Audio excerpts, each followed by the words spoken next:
At my birthday dinner, no one spoke to me. At dessert, the waiter asked, "Ma'am, is this your card?" It exposed everything.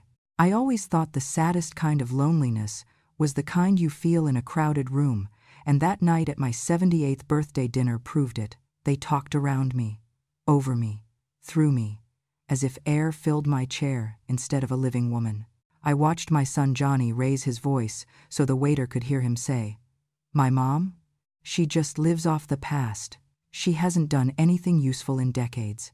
He said it casually, like one talks about bad weather, but his words sliced through something soft inside me. Donna, my daughter-in-law, wrinkled her nose when I tried to ask whether she liked her meal, and snapped, "Can you sit still for once? Every time you move, the whole table shakes." Her disgust hit me harder than her words.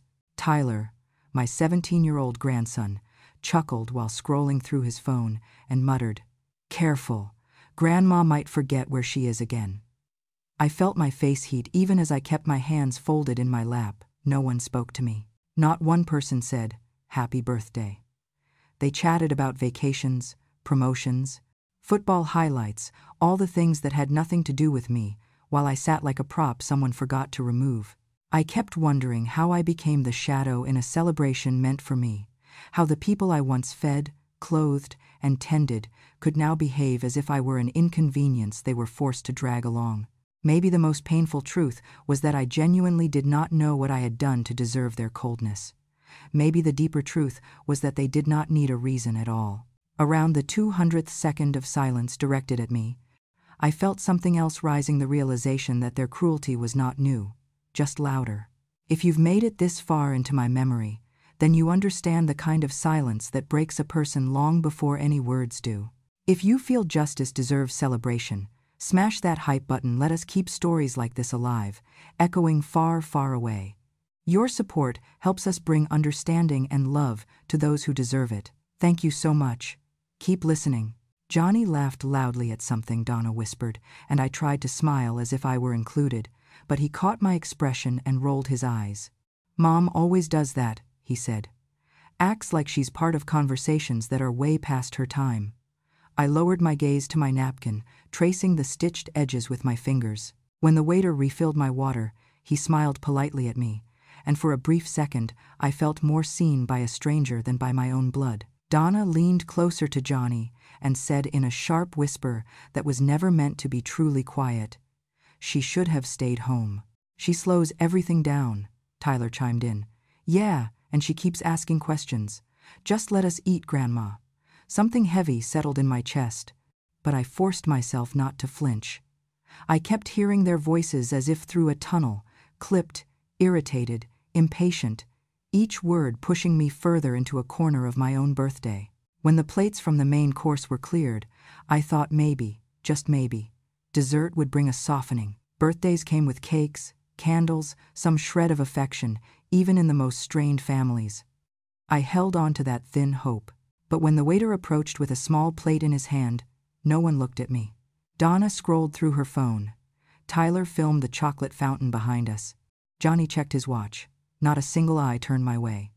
The waiter stopped beside me and said, "Ma'am, your dessert will be right out. But before that, may I ask you something?" His tone was gentle. My family finally looked up, but only because he had paused the flow of their conversation. The waiter held up a card between his fingers.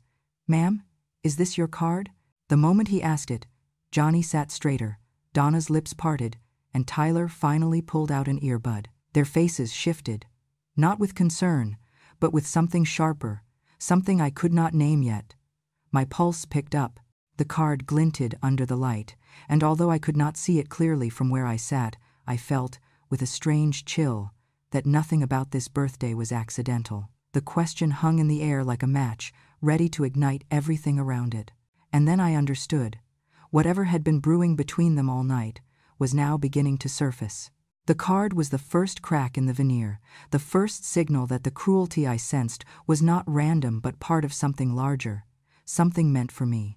People often assume hatred arrives because of something someone has done, But the truth I learned over the years is that some people hate you simply because it is easier than facing the parts of themselves they cannot bear to look at.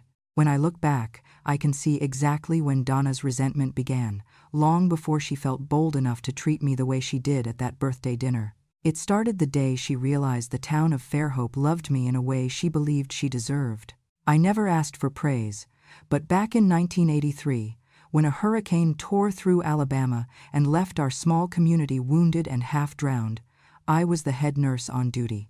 I waded through chest-high water to reach trapped patients, performed CPR on a porch while lightning split the sky, and helped save 14 lives in one night. The town gave me an award, a plaque I kept tucked in a drawer because I did not need applause to do my job. But Donna never forgot it. Once, when she thought I could not hear her, she muttered to Johnny, "Everyone still talks about her. When will people see what I do? When will someone praise me the way they praised her?" Her jealousy did not grow from anything I claimed, but from the space my kindness occupied in the minds of others.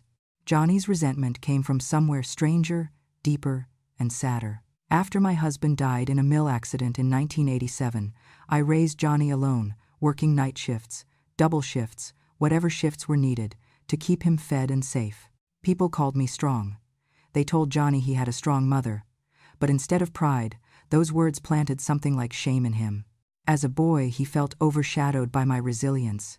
And as a man, he twisted that into a belief that my strength made him look weak. He once told Donna, "She survived everything. I cannot live up to that. Everyone expects me to be like her." Donna stroked that insecurity like a cat she wanted to keep purring. Over time, Johnny stopped seeing my sacrifices as love. He saw them as expectations he could never meet. Their cruelty intensified when money entered the picture. The house I lived in belonged to my husband's family, passed down for 3 generations. I kept it standing through storms, termites, and a decade of repairs that I paid for by working overtime in the ER. But as soon as housing prices shot up, Johnny and Donna suddenly saw the house as an investment, not a home. They cornered me one afternoon and said, "It is time you let go of the past. Sell the house while it is worth something." When I refused, they exchanged a look thick with resentment. Donna said, "You are old, Rebecca. You do not need this house. We do." They never asked what I needed. They only cared about what I could hand over. Their excuses multiplied when Donna felt embarrassed by me.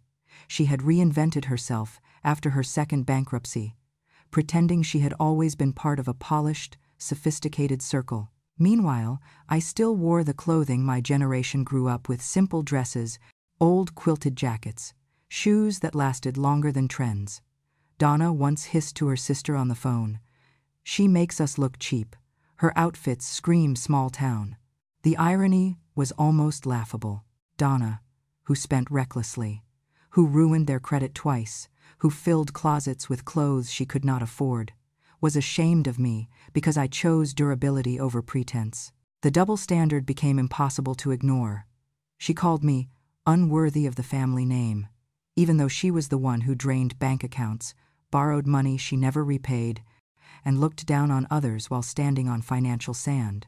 But the deepest wound came from something I once believed bonded us forever. 17 years ago, Donna went into labor 2 months early. I was the nurse on call that night. I held her trembling hand, coached her breathing, and stabilized the baby when his lungs struggled to expand. She cried and thanked me over and over. For a moment, I thought we would share something sacred, but gratitude, in her world, had an expiration date. When she realized the doctors praised me more than Johnny for helping save her son, the resentment bloomed like mold in the dark. She forgot I had been the one to keep her alive. Instead, she clung to the idea that I stole her spotlight, stole her thanks, stole the admiration she believed belonged to her. It did not matter that I never once mentioned that night afterward. It did not matter that I never asked for recognition. What mattered to Donna was that the world remembered me fondly, and to her, that was unforgivable. By the time my birthday dinner arrived, their bitterness had fermented into something sharp and poisonous. In their minds, I was no longer a mother, or a grandmother, or a woman who had poured her life into theirs. I was an obstacle, a reminder of their shortcomings, a house they wanted to sell, a history they wanted erased, and all of that hatred, all of that insecurity, All of that greed was about to surface, starting with a simple question from a waiter holding a mysterious card. I learned later that nothing happening at that birthday dinner was spontaneous. The cold shoulders, the whispering, the strange stiffness in Johnny's voice, it had all been rehearsed long before I ever walked through the doors of that restaurant. At the time, I only sensed something was wrong, something coordinated, but I had no idea how carefully they had been plotting behind my back. Now, when I look back, I can see the fingerprints of their scheme on nearly every moment leading up to that night. For almost 2 months, Donna had been orchestrating a plan to remove me from my own life. She chose the restaurant herself, insisting it was special enough for my birthday, but the truth was simpler and darker. She picked it because she had learned they required legal identification for certain dessert orders that involved age verification. She wanted a scenario where a waiter could naturally ask for my ID so she could claim I seemed confused or disoriented. Confusion was a weapon for her, a way to paint me as incompetent. She practiced her lines in front of the bathroom mirror. Johnny overheard her once and simply nodded in approval. Donna also created a small envelope she planned to slip in front of me at dessert. The envelope looked innocent enough, cream-colored, folded neatly, tucked into the inner flap of the dessert menu. But inside was something called a cognitive consent transfer form. It sounded harmless. It was not. If I signed it, even with a shaky signature, even with a momentary misplacement of my glasses, it would legally give Johnny temporary control of my finances and medical decisions. Temporary always becomes permanent when greed is involved. The form was written in small print, nearly invisible in low lighting. They expected me to struggle, hesitate, squint. They expected that hesitation to make me look weak. They wanted witnesses, other diners, waiters, anyone who might nod silently and think, "She is slipping." I had never imagined the people I loved would design a trap for me as if I were an animal they wanted to cage. Donna even hired someone she introduced as a family doctor, though later I discovered he was not licensed at all. He was a retired chiropractor she had met at a gym, a man whose only qualification was his ability to wear a white coat convincingly. She coached him to approach the table after dessert and say something like, "Mrs. Rebecca, are you feeling all right tonight?" And then turn to Johnny and Donna with a grave expression, suggesting that I might need evaluation. They intended to force concern where none existed. It was the medical version of planting a story. All they needed was one nod from a so-called professional to begin a formal challenge of my competency. Johnny, for his part, was motivated by something simple: money. The house he grew up in had become the one thing he believed he deserved without earning. For weeks he had been calculating potential sale prices, telling Donna, "The sooner we get her into a facility, the sooner we can liquidate everything."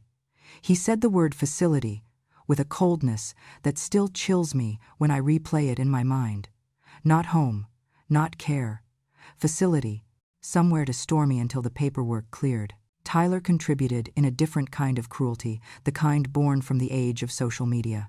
He wanted attention, validation, a viral moment. I had seen him recording me secretly before, catching me in moments where my joints stiffened or I misheard something. He even joked once, "If Grandma slips up at the restaurant, maybe it will hit 1,000,000 views." He imagined fame, a spotlight, a wave of online laughter aimed at the woman who once rocked him to sleep while his parents fought in the next room. He told a friend on the phone, "Old people are internet gold. Everyone loves seeing them mess up." He had no idea how those words sliced into me. They all met in the living room weeks before the dinner, holding coffee mugs as if discussing weekend plans. Donna laid out the steps like a business strategy. Tyler offered camera angles. Johnny handled the legal pieces, reading the form aloud as if he were describing a harmless recipe. "We just need one moment," he said. "One slip. One sign she is not all there," Donna added. "And she will sign if we put enough pressure on her. She hates conflict. She will fold." Tyler snickered. "I hope she folds on camera." What none of them realized was that cruelty looks organized when spoken out loud, but real life often refuses to follow scripts. They believed they had thought of everything. They believed they were smarter than me. They believed age made me blind to betrayal. They did not know that the night they planned so meticulously would unravel with a single question from a stranger, a waiter holding a card that did not belong to me. A card that exposed every lie they had prepared. And they certainly did not know that the doctor they hired to act on their behalf would be overshadowed by one they never expected, the real one. But that part was still ahead of me. All I knew as dessert approached was that a performance was underway, and I was the only one who had not been given a script. Dessert had barely reached the table when the waiter approached, holding a small laminated card between two fingers, as if afraid it might blow away. His expression was polite but concerned, the kind of look people give when they believe they are about to embarrass someone gently. This restaurant occasionally verifies medical restrictions when guests order desserts involving alcohol substitutes or allergy-related ingredients. "Ma'am," he said, leaning toward me, "is this your card?" It was handed to us to verify a medical authorization. "For you." My heart dropped. I had never seen that card in my life. Before I could speak, Donna lunged forward so fast her chair scraped across the floor. Yes, that is hers," she said loudly, performing for the room. "She signed it earlier today. Mom, do you not remember?" Her voice was syrup sweet with poison beneath it. Johnny slammed his napkin onto the table. "This is exactly what we have been trying to tell people," he shouted, loud enough for nearby tables to turn. "She does not remember signing anything anymore. This is the third time this month." He looked around, building momentum from the attention. "Everyone can see it now. She is slipping." The entire restaurant seemed to fall silent in a single breath. People turned fully in their seats, their eyes heavy with pity, the kind that cuts deeper than cruelty. I felt myself shrinking, my fingers trembling against the edge of the table. I have never seen this card before," I whispered. "I have not signed anything today." "That is a lie," Donna snapped. "You misplaced it. That is all. You need to stop pretending you are fine. This is embarrassing." He kept his phone dimmed and angled low, something he had practiced after months of secretly recording people for jokes. Tyler, without shame, lifted his phone slightly under the table.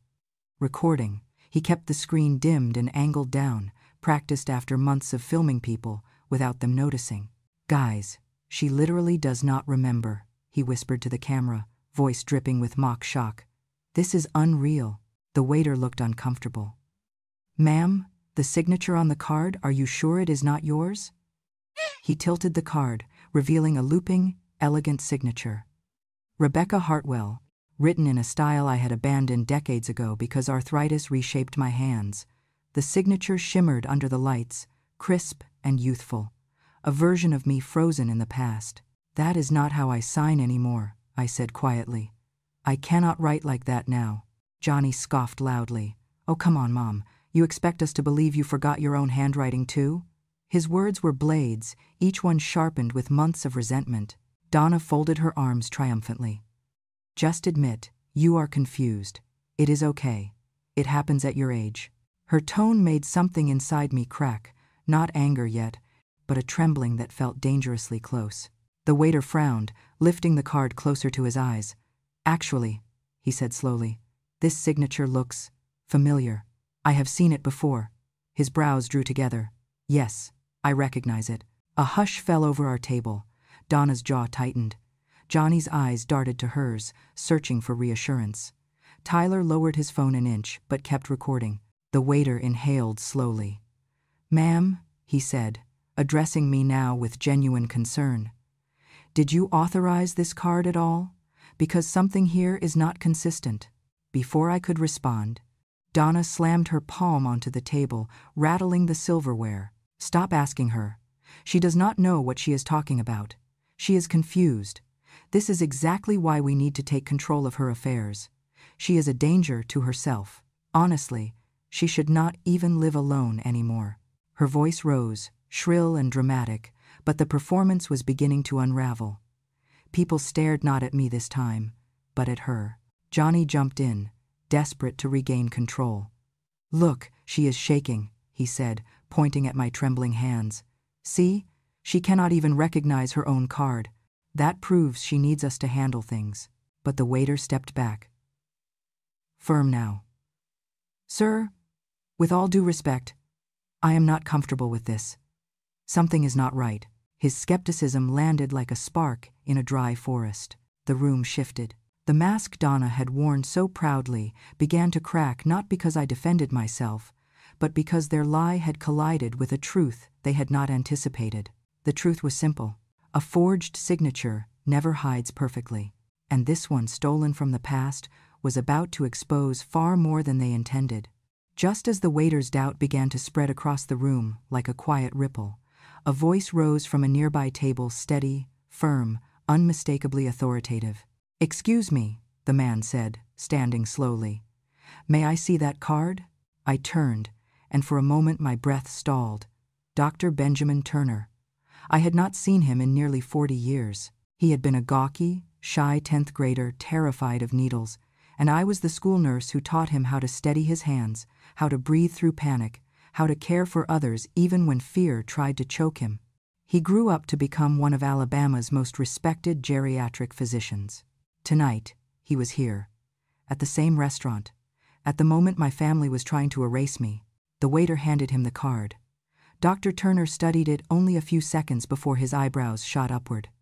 "This is impossible," he murmured, then raised his voice so the entire restaurant could hear. "This is my signature."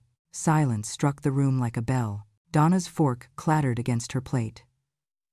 Johnny froze mid-breath. Tyler's phone shook as he lowered it slowly, unsure whether to keep recording or run. "Doctor." Turner stepped closer to our table, holding the card between two fingers, his face tight with controlled anger. "This signature," he said, tapping it, "was lifted directly from the medical clearance form I signed for Miss Rebecca 9 years ago. It is identical, down to the pressure points." He looked directly at me, then kind, steady, protective. "And Miss Rebecca has never shown a single sign of cognitive decline. In fact, she scored above average on her last evaluation." A murmur rippled through the room. Donna's face twisted, panic clawing at her composure. "You must be mistaken," she said quickly. "Maybe you forgot signing this for her today. She's been confused, you know." Dr. Turner turned on her with a stare so sharp it could peel paint. "I do not forget when my signature is stolen." The waiter looked between them, unsure whom to believe. But the room, every pair of eyes, was now trained on Donna and Johnny. Johnny, desperate, forced a laugh that echoed hollow. "Good grief, Doc, you're making a scene." She probably signed it while confused people saw her shaking earlier. "Enough," Dr. Turner said, raising his hand. "I know this woman better than you think." He pointed to the forged card. "This was not signed today. It was fabricated. And whoever did it committed medical fraud." Gasps fluttered through the air. Donna's voice cracked as she tried again. "This is all misunderstanding. She's been acting strange for months." "Lies," Dr. Turner said, calm but razor sharp. "Miss Rebecca's mental clarity is better than half the people in this room." He turned slightly. "Including you, apparently." A few diners laughed under their breath. Donna's cheeks flushed crimson. I sat frozen, watching the people who claimed to love me fumble for excuses as their plan unraveled. Dr. Turner took a step closer, lowering his voice just enough that only our table heard. "And to be clear," he said, "any attempt to force an elderly person to sign guardianship documents under false medical pretenses is a prosecutable offense." Donna's hand jerked back, as if she had touched fire. Johnny swallowed hard, his confidence crumbling. We were just trying to help her," he whispered weakly. "No," Dr. Turner said, shaking his head. "You were trying to control her, strip her autonomy, and you thought no one would notice." Tyler, who had been silent until now, attempted a joke. "Okay, but do we really need the whole place listening?" "Put the phone down, son," Dr. Turner said, eyes narrowing. Tyler obeyed instantly. He turned his attention back to the table, his gaze softening only when it reached me. "Miss Rebecca," he said gently, "did you authorize this card? Did you sign anything today agreeing to transfer your decision-making rights?" "No," I said firmly, my voice steadier than it had been all night. "I did not." He nodded. "Then that is all we need to know." Donna's breath hitched. "Wait, this isn't look. We just wanted her safe. She falls, she forgets. That woman," Dr. Turner said, pointing at me, "remembered every detail of my panic attack before my medical boards. She remembered every birth date of every student she cared for. She remembered the names of my twins when I brought them to see her as infants. His voice rose. She remembers everything except the children who no longer remember her. The room stopped breathing. It was the first time I saw Donna's confidence collapse. Truly collapse. Johnny opened his mouth, but only a weak croak escaped. Dr. Turner lifted the forged card for the entire room to see. "This," he said, "is a crime, and it ends tonight." And in that moment, for the first time in years, I felt something I thought I had lost forever. Someone stood up for me. The moment Dr. Turner finished speaking, the restaurant fell into a tense, electric silence until a sudden alert tone chimed from a phone. Then another, and another. Heads lifted, screens lit, whispers rippled outward like a fast-moving tide. A woman at the bar frowned and held up her phone. Is that the kid from your table?" My stomach dropped. Tyler. He had been recording earlier, but I hoped he had stopped. Instead, he had gone live. And now, the live stream was exploding across social media. Dozens of guests began watching the feed right in front of us. "Holy hell," someone muttered. "This boy is laughing at her. At an elderly woman. This is elder abuse," another said sharply. "That family is sick." I turned to Tyler. His face drained of color as the numbers climbed on the screen. 5,200 viewers. 8,400. 12,000. Comments scrolled so fast they blurred. "How dare you talk about your grandmother like that? You're recording her humiliation? Disgusting. Protect that woman at the table now. This is why elder abuse laws exist." Tyler's hands shook. "It was just a stupid live stream." "No," Dr. Turner said coldly. "It was evidence." Tyler panicked, trying to end the stream, but the comments kept flooding. "Cops better be on the way. This family is trying to steal from her. Save Miss Rebecca." I had never seen my grandson scared before. Not truly scared. But tonight, his teenage invincibility shattered in front of me. Donna lunged toward him.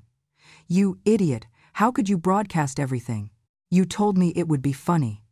Tyler snapped, voice cracking. "You said it would get views." "You did what?" Someone from another table shouted. The restaurant erupted into outrage. People pointed, some filmed, others demanded the manager step in. Tyler, choking on panic, whispered, "Grandma, please say something. Please say, it was just a misunderstanding." But for the first time in my life, I did not step in to protect him. Not from this. Not from the consequences he earned with his own hands. I folded my trembling ones in my lap and remained silent. Tyler's breath shook as he stared at me, realizing the truth. This time, I would not save him. The restaurant manager hurried through the crowd. "I've contacted local authorities," he said firmly. "This situation involves forgery and suspected elder coercion. We are required to report it." Donna's face twisted. "You called the police? For her? She's old. She doesn't know what she's saying." That was the final spark. The doors burst open. 2 officers stepped inside. "Police," one announced.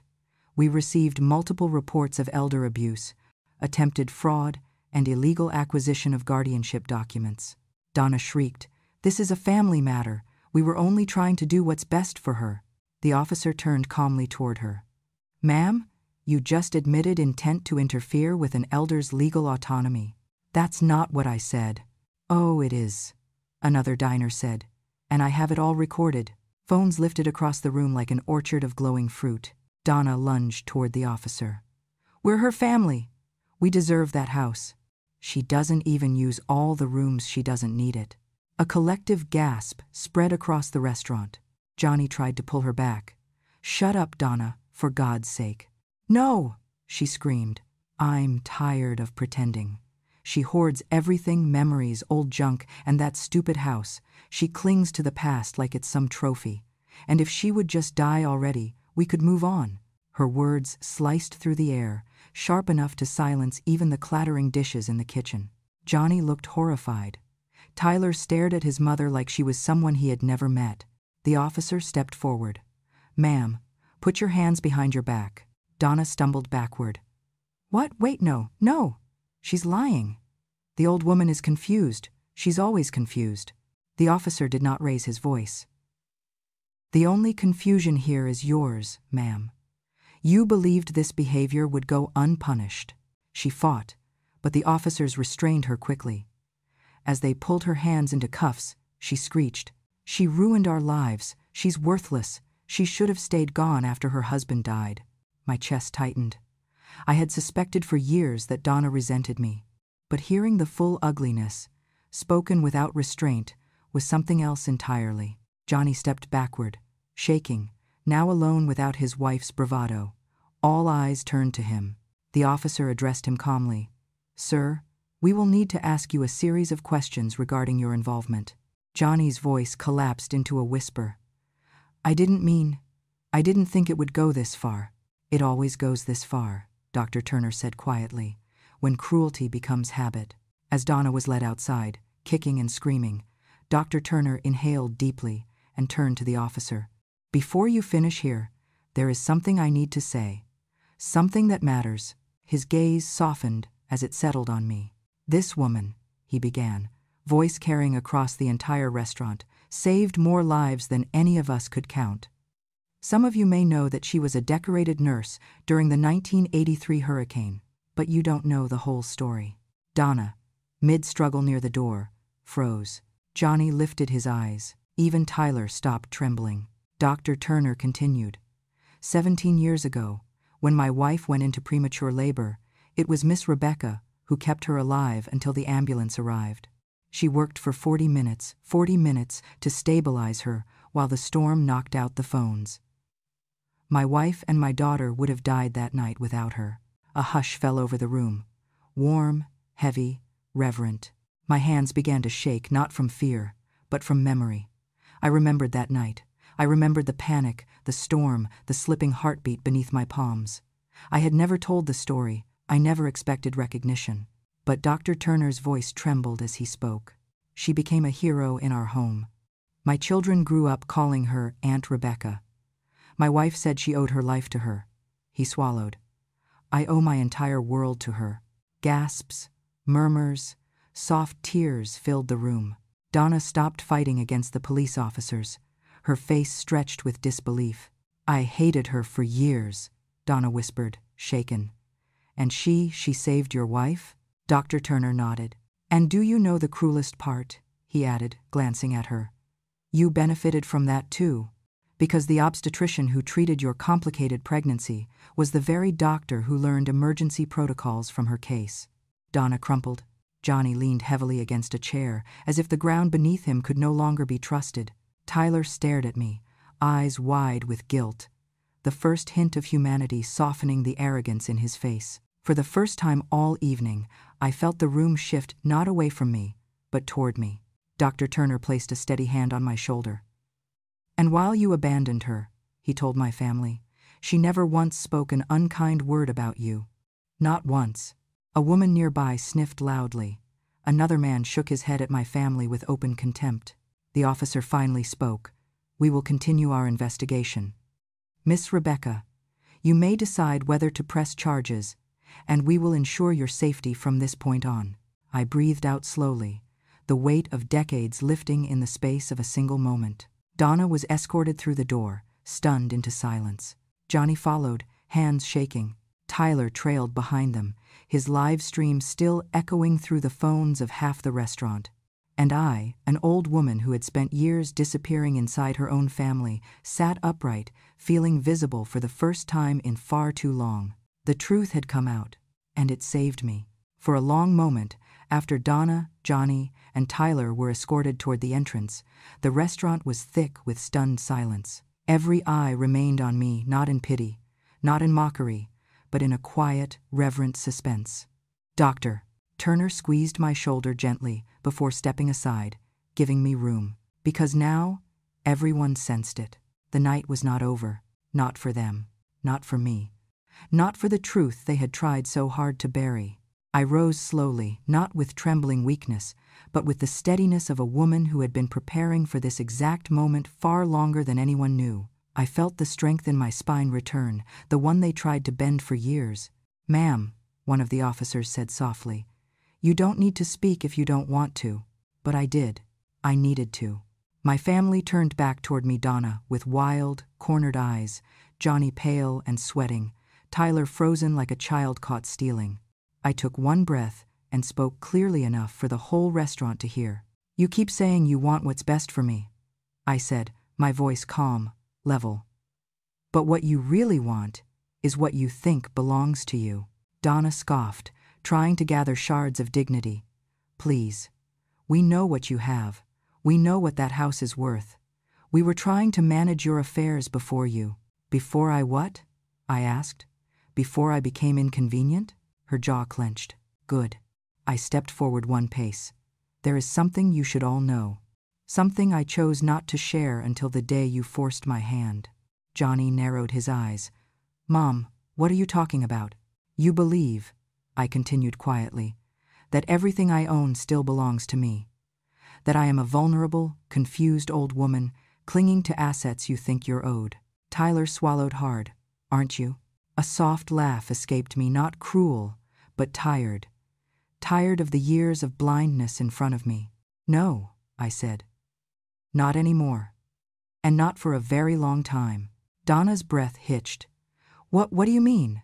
I lifted my chin. 3 years ago, after a dear friend of mine was tricked into signing away her home to her own children, I created an irrevocable trust. Shock rippled across my family's faces. I continued, savoring the clarity of the moment. Nothing is in my name. Not the ancestral home, not the savings accounts, not the land parcel the government evaluated last year. Everything is under that trust, a trust managed by a law firm, not by me, and certainly not by any of you. Johnny staggered as if I had struck him. Why would you do that? Why would you hide that from us? Because, I said, you showed me long before this night that you could not be trusted with even my heart, much less my future. Donna shook her head violently. You are lying. That house is yours. You've lived there for decades. You can't just... Oh, I can, I said. And I did. Her knees buckled, and she collapsed against a chair, breath ragged. I continued, voice unwavering. And even if I wanted to give you anything... I paused, letting the silence sharpen. You would still receive nothing. Because by law, attempting to coerce or defraud an elder disqualifies you from inheritance. The officer nodded beside me. She is correct. Alabama elder protection law is very clear. Johnny grabbed the back of a chair, sweating. Mom, Mother, you don't understand. I needed that house. The bank is expecting. The fake documents you submitted? I asked softly. His eyes shot open wide. And yes, I added, the authorities will be informed. Elder fraud? Forgery? Mortgage misrepresentation? Those charges stick, Johnny. He shook his head like a man drowning. You would really let them take me to jail? You walked yourself there, I replied. I simply stepped out of the way. Tyler tugged at his jacket, voice cracking. Grandma, please, you know I didn't mean any harm. You humiliated me for entertainment, I said. And you humiliated yourself. I did not do that to you. He looked ready to break. The school already saw your live stream. An older man at a nearby table murmured, My niece goes there. They're not taking this lightly. Tyler's face collapsed into panic. I nodded. You will face consequences, Tyler. I will not shield you. Not this time. Then I turned back to Donna. She sat, slumped, makeup streaked, fury trembling beneath her skin. Do you know what hurts most? I asked gently. I saved your life once. I expected nothing in return. And still you repaid me with hatred. Donna couldn't meet my eyes. I stepped forward slowly, the weight of years finally lifting. My voice did not tremble. It didn't need to. Let me make something very clear to all of you, I said. Everything you fought over tonight never belonged to you. Donna sobbed, loud, broken, furious. Johnny choked something between a plea and a curse. Tyler stared at the floor, his reflection flickering in the screens of a dozen bystanders filming the final collapse. I inhaled deeply. And that, I said softly, is the end of what you believed you could take from me. The officers moved in, then one to speak quietly with Johnny, one to escort Donna outside, one to ask Tyler for identification. Dr. Turner remained beside me, steady as a lighthouse. For the first time in years, I did not feel small. I did not feel invisible. I felt free. The restaurant watched as my ungrateful family was led away, one in cuffs, one questioned for fraud, one trembling at the consequences awaiting him at school and beyond. It wasn't vengeance. It was balance. It was truth finally settling into place. When the last of them disappeared through the door, Dr. Turner turned to me with gentle eyes. "You did the right thing, Miss Rebecca." "I know," I said. "And this time, I did it for myself." My voice felt whole again. My heart felt steady, and the night, my night, finally belonged to me. In the days that followed, I learned something unexpected. The world had been watching. The restaurant manager, shaken by what he witnessed, released a public statement praising the staff member who questioned the forged card and expressing support for me. Someone at another table had uploaded a video of the entire confrontation, and to my surprise, it spread across Alabama by morning. For the first time in a very long time, people spoke to me, not over me, not around me, not through dismissive glances. Reporters came, asking about elder fraud, asking about survival, asking about strength. At first I was embarrassed. I had lived most of my life quietly, serving others without wanting acknowledgement. But when the first elderly woman approached me in the grocery store with tears in her eyes and whispered, "Your story saved me," something inside me shifted. A local journalist interviewed me on the courthouse steps after Donna's arraignment. She asked, "Miss Rebecca, what do you hope comes from all this?" I paused, feeling the fullness of the moment. "Protection," I said. "For people like me, for the ones who gave everything, only to be treated like they're nothing." The clip aired that night, and the letters began arriving, handwritten, emailed, delivered by neighbors leaning over my fence. Stories from widows whose children had taken advantage of them, veterans whose pensions had been stolen by the very people they'd raised, grandparents threatened with abandonment, manipulated emotionally, coerced financially. Some letters were long. Some were only a sentence, but every single one carried the same ache. I thought I was alone. And so, one afternoon, sitting at my kitchen table, I opened the binder containing my trust documents and placed a new folder beside it. I titled it, "The Alabama Foundation for Elder Protection," funded entirely by the assets that once made my family drool. I met with my attorney the next morning. "I want this foundation to help elders who have no one," I told him. "Legal support, emergency housing, education programs, and most of all, someone who will actually listen." He smiled softly. "Miss Rebecca, this will change lives." "I hope so," I said, because saving people has always been my real inheritance. The foundation launched quietly online, but within 48 hours, donations came in from strangers, churches, nonprofits, even the very restaurant where everything had unfolded. The manager invited me back personally. "Miss Rebecca," he said with a gentle pride, "this table right here by the window will be yours every birthday for as long as our doors stay open, free of charge." I laughed, warm and full. "Only if you promise the dessert comes without forged documents." He chuckled. "That I can guarantee." When I sat in that seat on my next birthday, the staff surprised me with a small cake. I wasn't alone. Dr. Turner joined me, and so did Mrs. Elaine, the friend who had warned me years ago to protect myself. The table wasn't large, but for the first time in years, it felt full. "You look lighter," Elaine said, "like a burden finally fell off your shoulders." "It did," I replied. "A burden I carried too quietly." The truth was, I sometimes grieved the version of family I had once hoped for: a son who loved me, a daughter-in-law who respected me, a grandson who cherished the history he inherited. But grief no longer ruled me.